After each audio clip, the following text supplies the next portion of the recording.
Okay, so we were talking about Skubal and how this has become, and the Tigers have become a national story.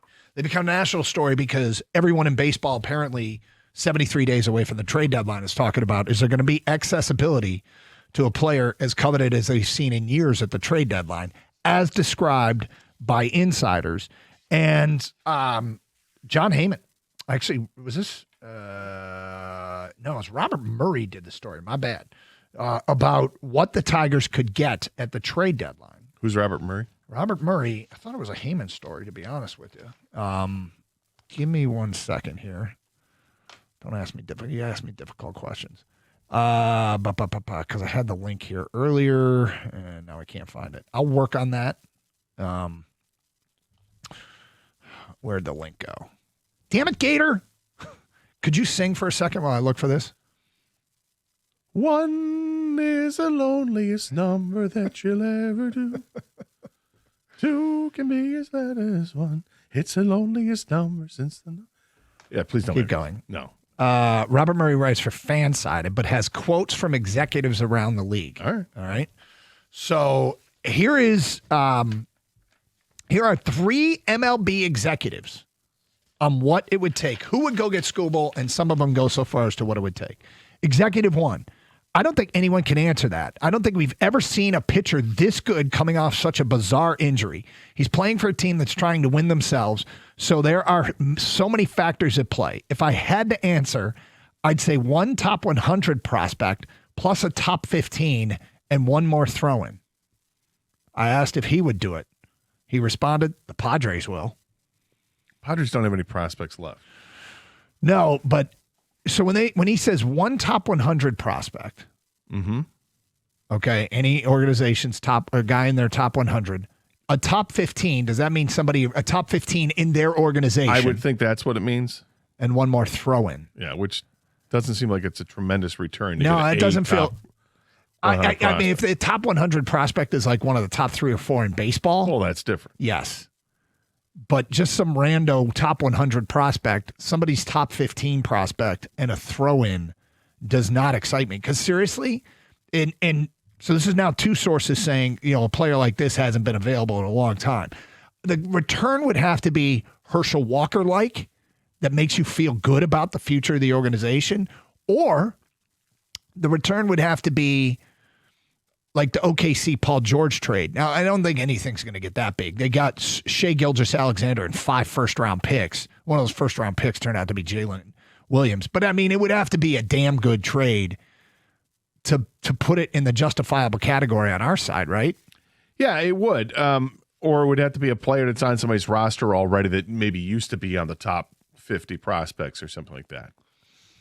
Maybe that's where you could go. And look, you just start connecting dots and looking at teams that would make sense. The teams that wouldn't even blink an eye at. Do you want me to get all these executive quotes out before we start getting into it? All right, yeah. Executive 2, when asked about Skubal, who might do it and what it might take, answers the following way. It would have to be Dombrowski or Preller to get a top prospect. Now, Dombrowski runs the Phillies now. Dave Dombrowski, AJ Preller is the Padres GM. Everyone else treats it like Wall Street and asset value. So my guess is a couple of top 10 prospects for a couple of months of him. Or Friedman, Andrew Friedman, who's the Dodgers chief executive. Or Andrew Friedman could go out and get him. He ups a team's chances to win the World Series by a pretty big margin. You get 2 starts in that 5-game series. Friedman gets him. That's my prediction. So he's predicting the Dodgers. And he says, my guess is a couple of top 10 prospects. So that's a couple of an organization's top 10 prospects. Do you think that's what he means, or does he mean a couple of? I can't. I think he means organization. How many organizations have 2 top 10 prospects in the game? Well, Seattle, right? I think might be the team. Executive 3. It's so difficult to tell, but I think it would start with 1 top 50 and another top 100 prospect. If it was a top 10 prospect in the game, maybe it could be that plus a fringe top 100 guy also. Plus probably 1 or 2 throw-in types. In scouting terms, we would say probably 2 B1 grade prospects as a start and then a couple of C grades also. Skubal is tough, though, as a 2-month rental with the injury risk because it's tough for a team to just come up with close to 12 to 14 million he will be owed after the trade. That isn't budgeted for. Teams don't typically have a bunch of extra cash lying around mid-season, so it takes an ownership group willing to find the cash. If the Tigers pay down the salary, the turn could be better. Yeah, pay it down. Who cares? Well, yeah, you could do that, but look, I don't want to argue on how billionaires should handle their finances here, but it seems like you got a good background in that. Yeah. I would imagine that if you're adding Tarik Skubal to your roster, that you're probably ensuring a playoff run, and a postseason run is where you can make some money, and you'll make up that $11 million that you have to pay to get Skubal in the first place.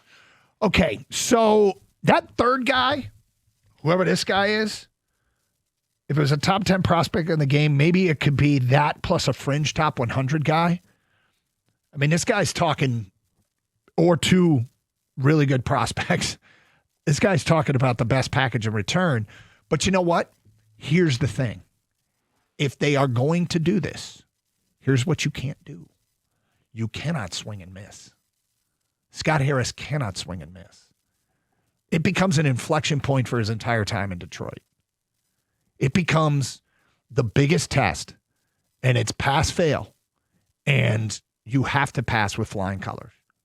You have to. You can't, and there are guys right now, prospects in the top 100, that are going to be absolute studs, and there's others that may never see the bigs. Yep. And when the Tigers purged the core of the team that was playing for, World Series contending team in the mid-teens, 2014, back that era, that purge produced very little to nothing. It really did. They didn't get much out of that purge. No, they didn't, and it looked like teams just took advantage of the Tigers. Yeah, where's Lugo these days? Wasn't there Alcantara in there too? Yeah, there was something like that. Dowell Lugo, right? Yeah, Yep. Hey, Jake Rogers was part of that. Jake Rogers was part of it, and Jake Rogers, Franklin Perez. Yeah, but they got a whole bunch of nothing, really. Yeah, they did. You're supposed to set your organization up for the future, and look, one of the things that we try very hard, not always successfully, is put up guardrails to not go crashing through and talk about unrealistic things. I almost feel like when it comes to this topic, no, time to get unrealistic. Time to see a bidding war between egos and markets. Time to see the Dodgers bid against the Yankees. Time to see the Cubs get involved. Time to see the richest teams with World Series aspirations commit to an overpay to get Tarik Skubal. Yeah, and for those teams, they would also feel like, okay, maybe it's not necessarily a rental because we can afford to actually give him the contract that he's going to want. So whether it's the Dodgers or the Yankees or the Cubs or whomever, I do agree with you. In theory, there should be a bidding war for him if it gets to that point. And right now they're definitely heading in that direction. I can't remember when we were doing this shows about during the purge days with Verlander. I don't remember us talking and discussing about a bidding war over Justin Verlander. It seemed like it was hard to find somebody that wanted to trade for him. And then when Houston became one of these names and we're all looking at, okay, we did the same thing. Let's go to, MLB, the MLB pipeline and the top prospects of baseball and all this. And we're looking at everybody's teams, whether this guy, the guy that stood out from Houston was Kyle Tucker. Mm-hmm. But they got 3 pretty good prospects in return. Franklin Perez was the number 1 prospect they got out of that group, and he never pitched above Double-A ball and was out of baseball quickly because he had so many arm injuries. Jake Rogers, and I'm saying he was a throw-in, but he was, I think, the last of the 3 guys. Daz Cameron was the other one. Jake Rogers has held on. He's been okay. Nothing special. He's been okay. On a good team, he could be an asset. Yeah. Yeah. But they didn't. The bottom line is they got very little for Verlander. Yep. They were hoping that Franklin Perez was going to be the guy because he had all this hype about him as being a younger pitcher, but it didn't pan out. If they're going to, you clearly as a Tiger fan, please don't screw this up. But I'm not sure it is the approach that you should take if you're getting to this point where you're going to move him. Is it going to be, I need to get 5 guys for Skubal, or is it I need 1 stud? Because I'm of the mindset I just want 1 stud. Because I'm being realistic too and understanding that it's a rental player for some other team. So you're talking about somebody else's McGonigal. Yes. Give me your number 1 prospect, and that's probably the best we can do. Because if you're talking about, hey, 2 of that organization's top 15 prospects, I want as close to a sure thing as I can get. Because we've been hurt before, and I don't want to get hurt again. So this team right now is a mess, and because they're a mess, a lot is riding on Tarik Skubal coming back and pitching well. And with that said, you wake up on a Friday here in late May, and a bunch of MLB insiders are talking about what's getting talked about in the league, which is, holy crap, are we going to be able to get Skubal? 248-539-9797. We'll get to your phone calls and feedback coming up here on Karsch and Anderson on 97.1.